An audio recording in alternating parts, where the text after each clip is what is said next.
Welcome back to Weave Along with Elewys. I'm Elewys of Finchingfield. This is the last video in the Laurel Kingdom series. I can't believe I finally made it to the end. So this last kingdom is the Kingdom of Avacal. Or is it Avacal? Avacal? Avacal? Anyway, so we've just passed the Christmas season and New Year's, and some people are talking about going to Twelfth Night. Now some of you may be thinking, wait a minute, Twelfth Night? I thought that was Christmas. But no. Twelfth Night is the 12th day after Christmas. So the counting actually starts on Christmas Day, and it ends on January 6th, which is Epiphany. Now the eve of the Epiphany marks the 12th day after the wise men had left the fields and arrived in Bethlehem at the stables. And this marked the end of the Christmas season since the Middle Ages. In 567, the Council of Tours proclaimed that the entire period between Christmas and Epiphany should be considered part of the Christmas season. The English called it Christmastide, and in medieval and Tudor England, Christmastide was an even longer season. It lasted until the 2nd of February, or Candlemas. Later it was shortened a bit, and Twelfth Night became known as the Christmastide season, but then they added a new and somewhat related Epiphany Tide that would last until Candlemas. So the traditional season still lasted until February. On the last of those 12 days, some cultures created some rather interesting traditions and special festivities. One popular Twelfth Night tradition was to have a cake with a pea and a bean hidden somewhere inside of it. In this Twelfth Night cake, as the pieces were served, when the man found the bean in the cake, he would become king for the night, and the woman who found the pea in the cake would be the queen for the night. Following this selection, the Twelfth Night festivities would continue and include balls, parties, music, revelry, and a suspension of traditional roles. The rules and social disorder would be upended. Men would dress as women, women as men, the servants would become masters, and vice versa, and they would drink wassail, which is a beverage made of sometimes cider and mulled spices, or sometimes a spiced ale. Shakespeare's play of the same name, which was written in 1601-1602, is a story about twins Viola and Sebastian, who get involved in a shipwreck and get separated. Viola goes to shore. Viola dresses herself as a boy to protect her virtue. She falls in love with Duke Orsino, but Duke Orsino is in love with Olivia, and Olivia falls in love with Viola, who's dressed as a boy. In another topsy-turvy twist, Malvolio imagines himself a nobleman. Hijinks ensue. It's a great play. If you haven't seen it, do. If you can't find a place to see the play, read it. It's a fantastic story. I mean, Shakespeare. Could possibly go wrong. So the pattern I've chosen today is another one of the Birka patterns. I wasn't able to find a pattern online, so I created it using the Tablet Weaving Draft Designer, which is the one I use all the time. Link is in the description below, so go check that out. It's a really easy program to use. It's free. You don't have to download anything. There's also a video from the designer of the program that will walk you through the process and show you step by step how it's done. So the pattern I chose is Birka 2 Sketch F, which I will put here so you can see what it looks like. Originally, again, it was a brocaded pattern. I've converted it into a threaded in pattern so that you can weave along with me. Like the other Birka patterns, this dates from the 8th to 10th centuries, and it was found in Sweden. It does have a rather long repeat, but it's not difficult. It's all, forwards and backwards. It's nothing harder than we've done before. Avacal is the newest kingdom in the SCA. It was formed in Anno Societatis 50. It was originally part of the Kingdom of Avacal and is formed from Saskatchewan, Alberta, and a tiny sliver of British Columbia, just kind of the eastern slope of the Rocky Mountains. Their colors are yellow, white, and red. So for this pattern, you'll only need 14 cards. So grab your loom and let's get started. So I've got two of my 3 threads loaded up. Can't find the 3rd stick. I must have put it somewhere clever. So I will replace the white one with the red when I get to that point. I'm going to set that on the floor. I have my 14 cards, my pattern, my sharp scissors, and my loom. The first thing I got to do is move the tension peg to the beginning position so it is at the maximum warp length. I guess I'm ready to warp. All right, so card number 1 is 2 whites and 2 yellows, and because I have a spool of each, I can thread them at the same time. Leave that nice long tail at the beginning, pinch it against your front peg, And away we go. Warping the 12th night pattern.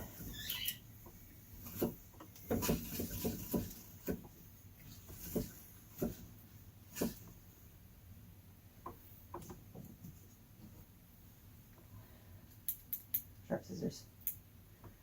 The 12th night event for Frontier is this coming weekend. I'm not going to have this done by the coming weekend, but I will have it at least started, and I wanted to make sure that this video was available for you guys by 12th night. So I'm hoping to have this ready for Thursday. We'll see how that goes.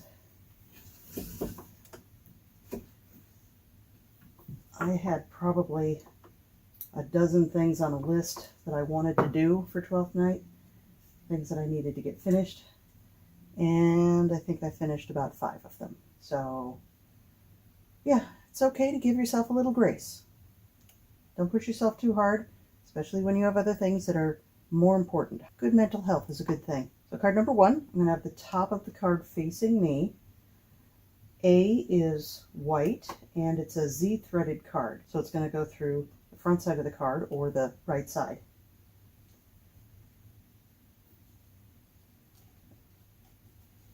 A is white, and then they're alternating colors. So B is yellow, C is white, and D is yellow.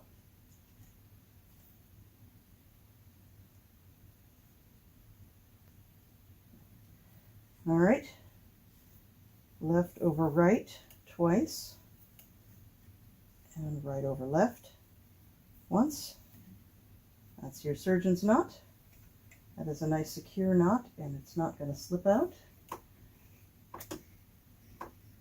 Slide all the threads to the back of the pegs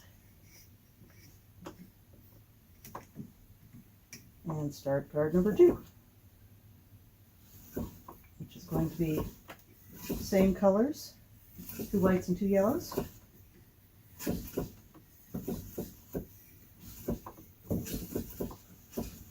I've got a sticker that's rubbing against the box. Okay, snip.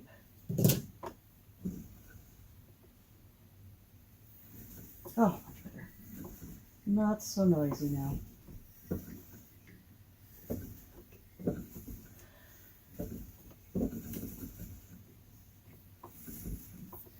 Did I mention I put my finger between the 2 threads so they don't twist around each other as you warp them? It prevents more issues later on. Snip. Okay, card number 2. Again, all of the cards will be facing you. So card number 2 is S threaded, which will go through the left side of the card. So A is yellow. B is white. C is yellow.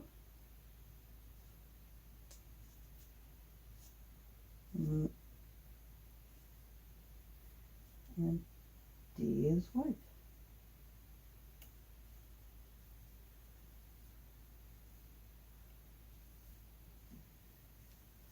I'm going to push these back a little bit before I tie it on.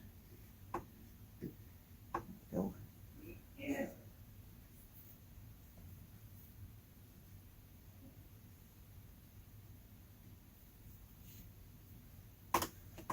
And that's card number 2. Now eventually all of these are going to be AD at the top, so I'm going to turn that just so it's prepped and ready to go. Card number 3, same as card number 1. Leave that nice long tail.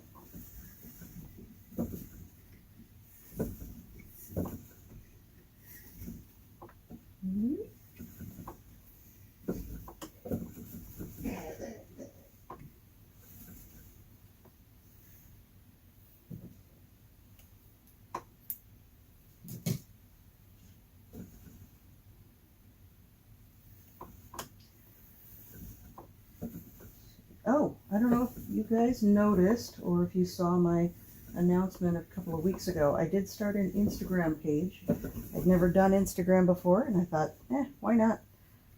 Be a great place to put all of my my pictures of what I do here and other things that I'm working on just for fun. Any of you are interested in going to look at that, it's Elewys _ Finchingfield, and the link will be in the description below. Card number 3, A, Z threaded. A is white. It's just like card number 1.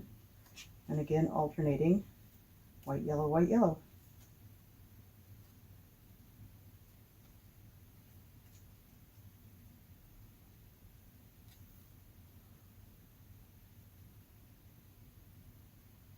Threads are sticking together today. Awesome. All right.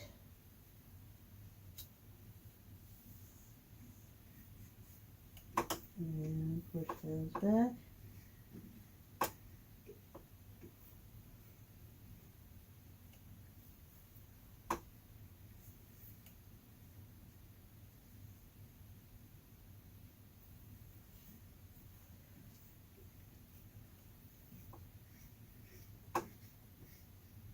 So now I have to do the magic trick where I change colors on the lazy cape. And I'll do it like this.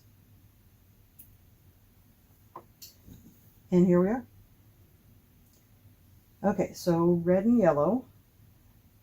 Very similar. I can do 2 threads at a time. This will be a really fast warping. Now this is 4 threads per card, so none of this skip hole nonsense. So it's should be a pretty quick and easy pattern for all of you guys.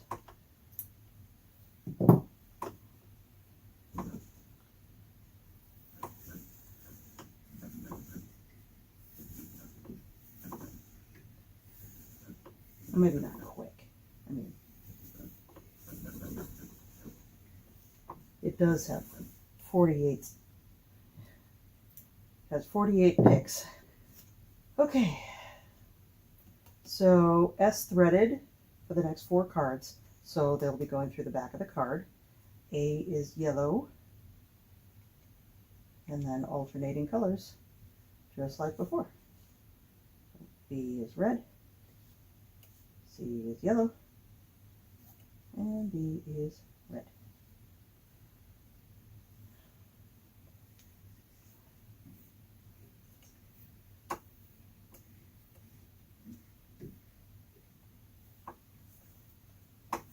So we'll do this for the next 4 cards, and then the 4 cards after that will be Z threaded, but it's all basically the same thing. And so I will speed up the process for a second.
going to very quickly get this weaving started.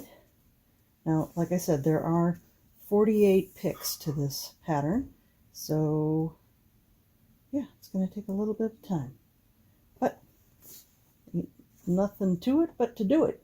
So I do need a ruler of some kind, or a giant tongue depressor.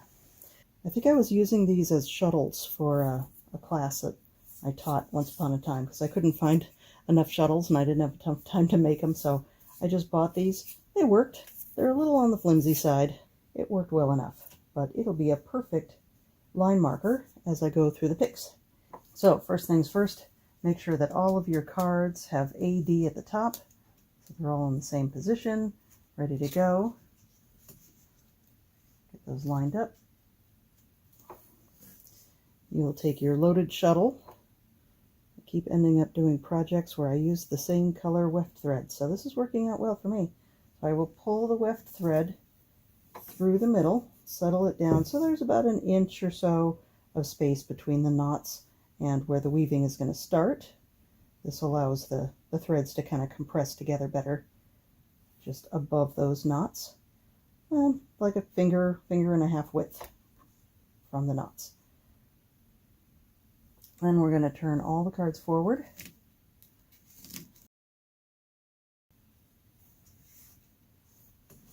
Pass the shuttle through.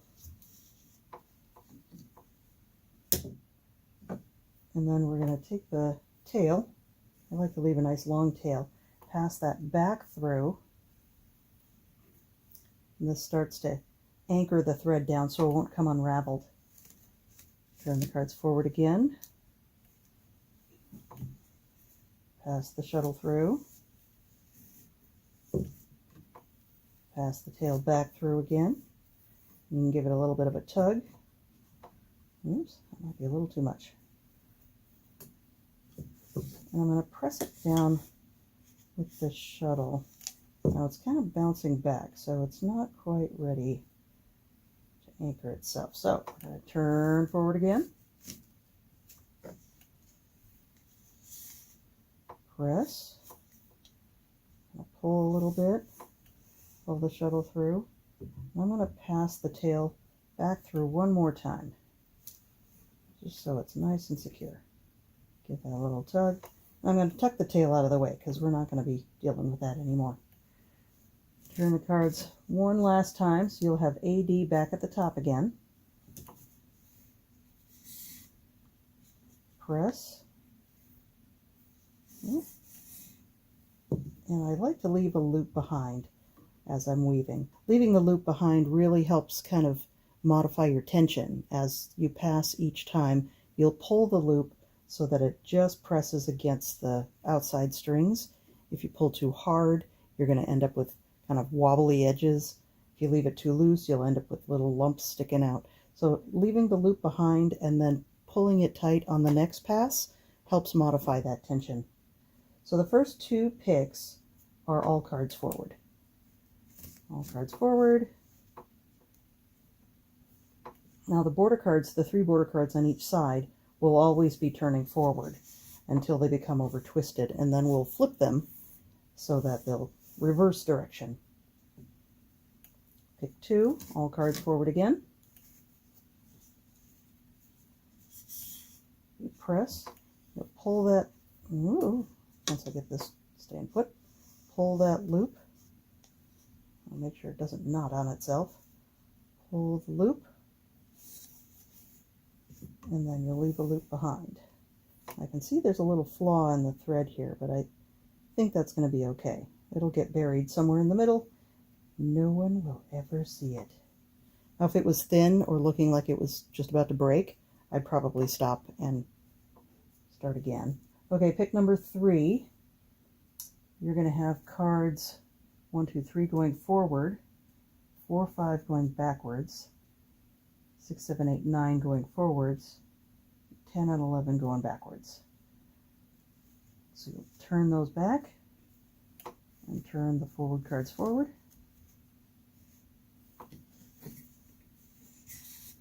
Press, pull, and leave the loop behind. and repeat.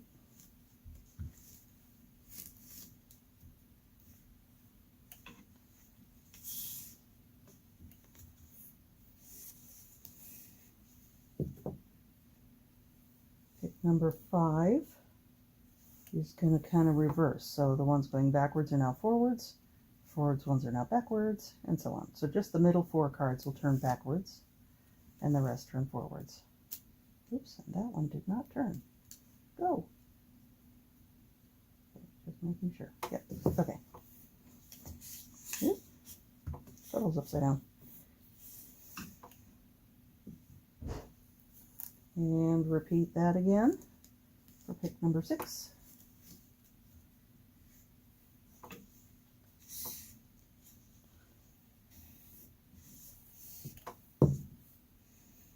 Okay, pick number 7.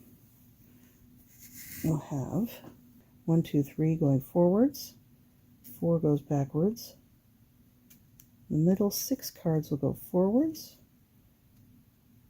last one backwards, and then border cards forwards. Turn those back, and those forwards.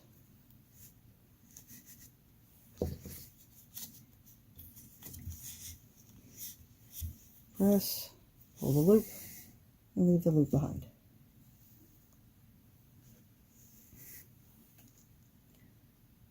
And here's where things go differently. We got 4 going forwards, 1 backwards, 4 forwards, 1 backwards.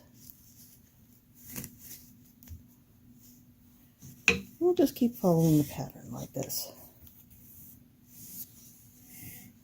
It's very interesting. And then, like we're climbing the steps.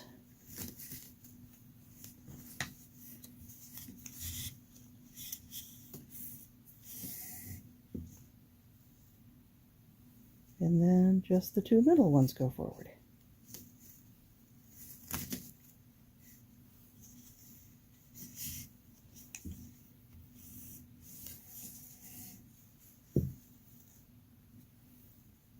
Pick number 11. You'll notice at this point that all the middle cards, not the border cards, but all the middle cards are back in the AD position.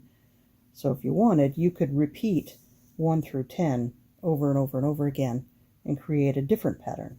But I'm trying to follow what they found in the ground, so let's do that. So pick number 11, 3 forward, 3 back, 2 forward, 3 back.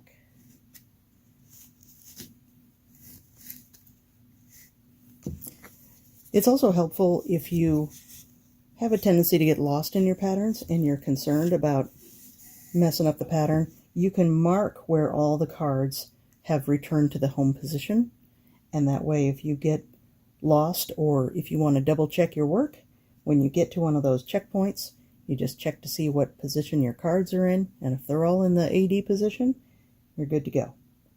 Okay, pick number 12. Go 3 forward, 2 back, 1 forward, 2 back, 1 forward, 2 back, and 3 forward.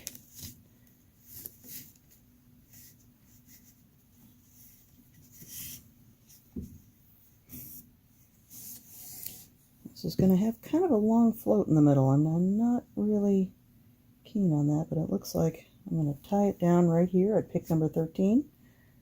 So 3 forward, 1 back, 1 forward, 4 back, 1 forward, 1 back.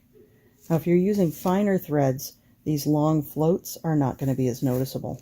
In fact, if you're using something super fine like a 60/2 silk, you won't even see that float at all. They'll just, it's so fine work.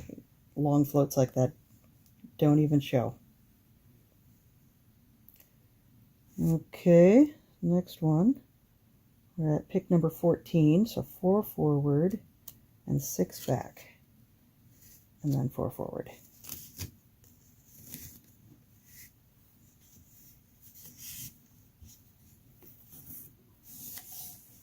Oh, I kind of like that.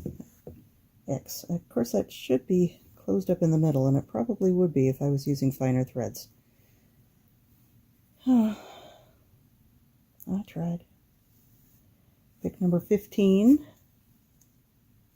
3 forward, 2 back, 4 forward, and 2 back. Be a good experiment to try this same pattern using a few different kinds of threads. You know, try a really lightweight silk, and then try a medium weight silk, and try a crochet cotton, number 10 perhaps. Number 16 is the same as 15.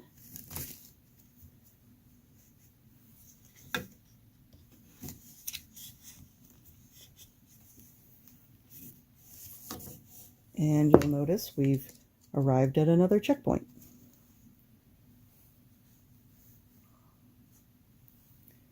So now we're going to reverse that. So the middle 4 are going to go backwards and the rest forwards.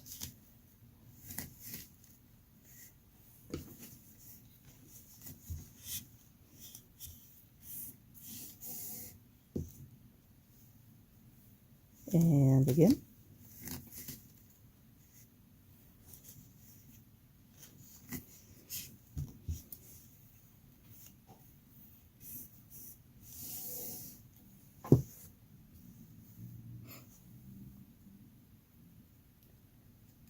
So pick number 19, 3 forward, 3 back, 2 forward, 3 back, and 3 forward. So this appears to be echoing what we had at the very beginning of this pattern. And the twist is starting to build up, so I'm going to loosen the tension just a little. There. And then I'll push the twist over the bar. And we are at pick number 20. 20? 20. So 3 forward, 2 back, 1 forward, 2 back, 1 forward, 2 back.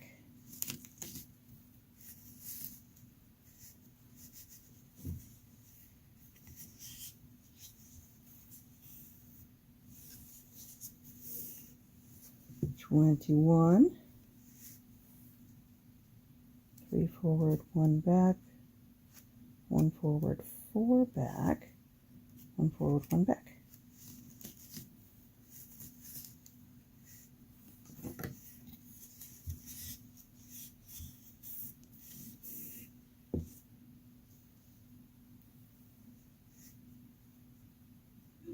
Four forward, 6 back, and 4 forward.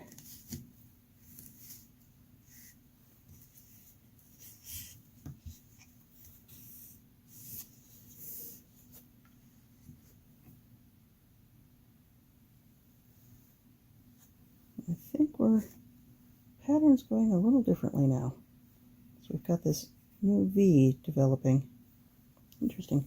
Okay, so 3 forward. Okay, we're at pick 23. 1 back, 6 forward, and 1 back.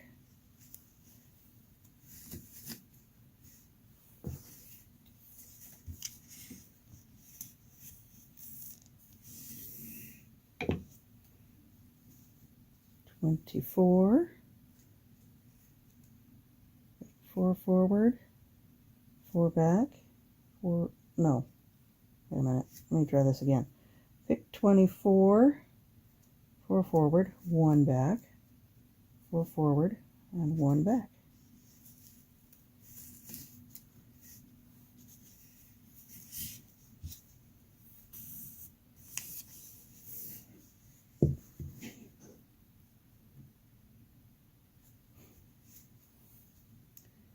Pick number 25.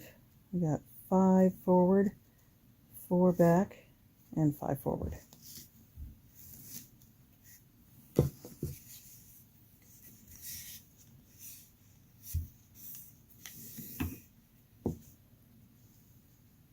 And repeat.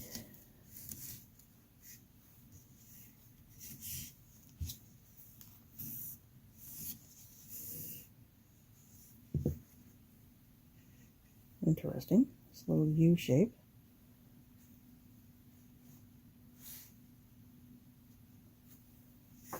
Okay, we got 3 forward, 2 back, 4 forward, 2 back, and 3 forward.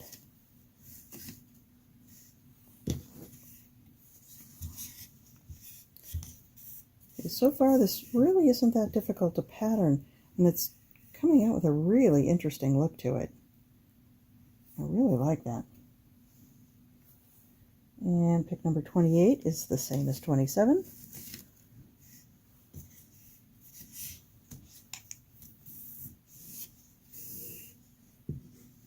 29, 3 forward, 1 back, 1 forward, 4 back, 1 forward, 1 back. I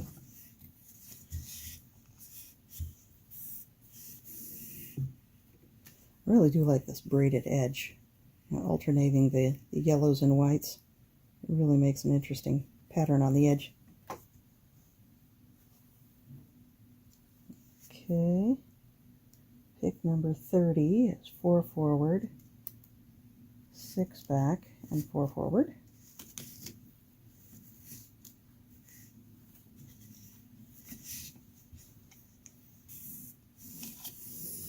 I believe, yep, we're at another checkpoint.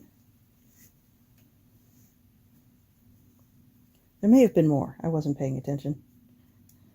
Okay, so pick number 31. 3 forward, 1 back, 6 forward, and 1 back.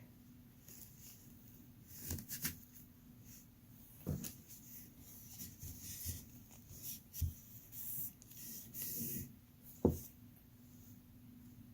that right? Yeah, that was right. Okay. So now 4 forward, 1 back, 4 forward, and 1 back.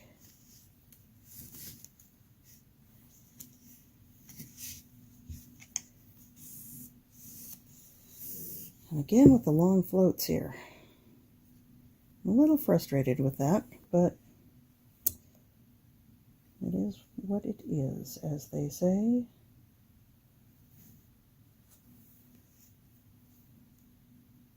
Okay, then pick 33 is 5 forward, 1 back, 2 forward, and 1 back. So this should anchor those down again. Let me get the cards out of the way. Can you still see the cards? Yeah, I think so.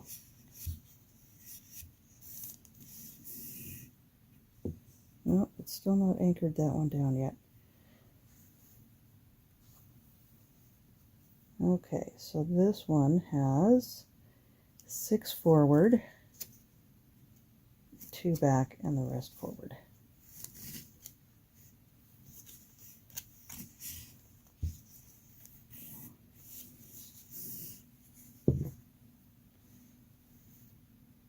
This is looking much different than I thought it would. That's curious.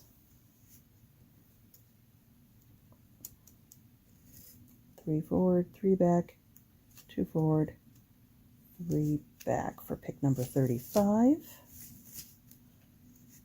I will scoot this forward so you can see. I'm going to move those up over the bar.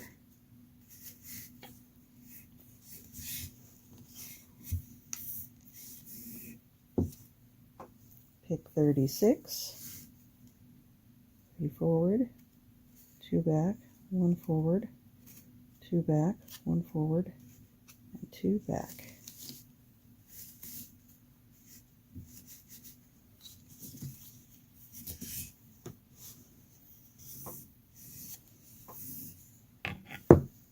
Pick number 37. Getting close to the end here, folks. 3 forward, 1 back, 1 forward, 4 back, 1 forward, 1 back.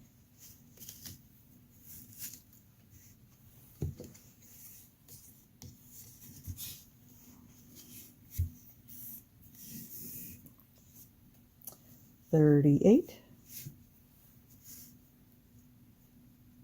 4 forward, 6 back, 4 forward.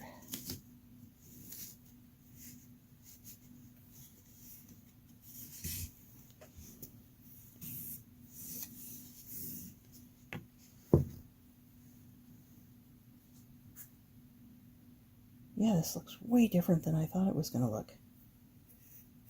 I mean, I'm sure that it would look very different if it was brocaded, and perhaps even more different if I did this in a skip hole, which I may have to try.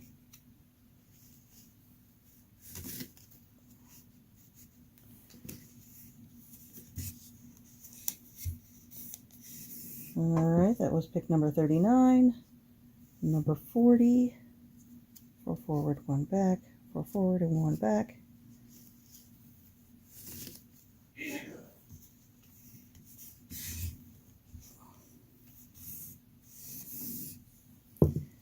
Number 41, let's see, 5 forward, 4 back.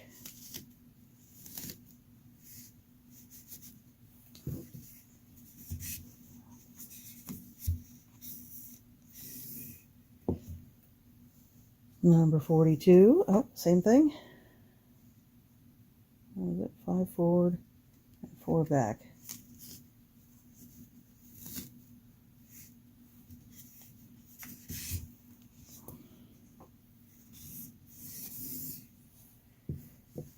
Number 43, 3 forward, 2 back, 4 forward, 2 back.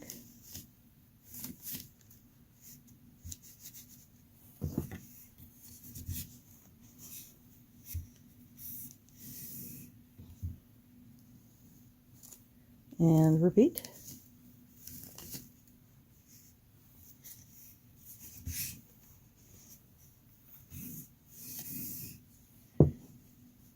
Number 45, 3 forward, 1 back, 1 forward, 4 back, 1 forward, 1 back.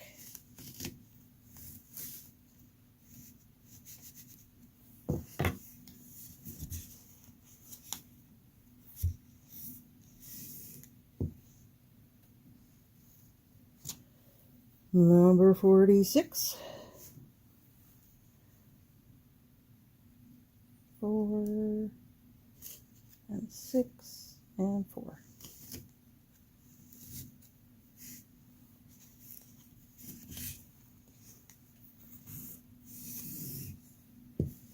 $47.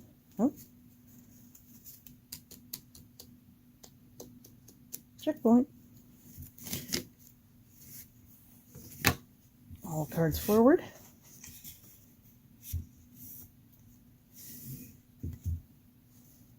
And 48. All cards forward.